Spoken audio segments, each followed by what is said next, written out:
বন্ধুরা, এই যে মোনাস্ট্রিটা দেখছেন, আমি তখন বলেছিলাম যে রেশম গুম্ফা যেটা সেটা ওল্ডেস্ট, কিন্তু এখানে এসে জানতে পারলাম এটাই ওল্ডেস্ট। এটা 296 ইয়ার্স ওল্ড, মানে 296 বছরের পুরনো। এটা মানে টপ ওল্ডেস্ট যে মোনাস্ট্রিগুলো আছে তার মধ্যে একটা হচ্ছে এই মোনাস্ট্রিটা। দেখুন, আজকে ছোড়েন আমাকে ডিনারের জন্য ইনভাইট করেছে। আজকে সকালে আমি ব্রেকফাস্টও করেছি ওর কাছে, ডিনারেও। ওটা হচ্ছে ছোড়েনের ছেলে। তো ও ডিনারে আমাকে বলল যে আজকে তোমাকে মাছ খাওয়াবো। আর তার কারণটা হচ্ছে আমার আগামীকাল বাস, আমি বেরিয়ে যাব আগামীকাল আর কি। যেহেতু কাল চলে যাব, আমাকে বলছে যে আমাদের দই না হলে মাছ, এই দুটোই শুভ।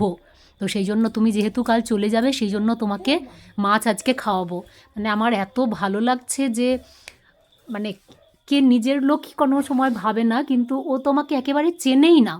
সেখানে ও আমাকে এইভাবে করছে, মানে আমি আমি ভাবতে পারছি না যে আমি কতটা লাকি আর কি, যে এরকম একজন মানে এত ভালো মনের মানুষ পেয়েছি আর কি বন্ধু হিসেবে।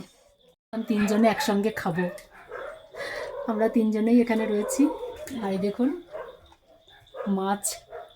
মাছটা কি দারুণ কালার করেছে দেখুন। আর ইয়ে क्या है? ये আচার, चटनी, हाँ চাটনি, अचार। আচার এটা। छुरपी, पुदीना, আচ্ছা टमाटर का है। আচ্ছা, এখানে শসাও ये আছে। है खीरा, यहाँ का खीरा। लोकल लोकल इसको कांकरा बोलते हैं।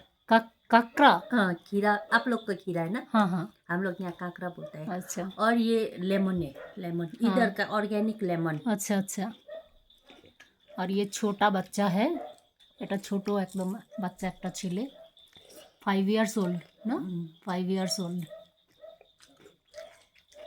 চলুন আমরা এখন ডিনার করি।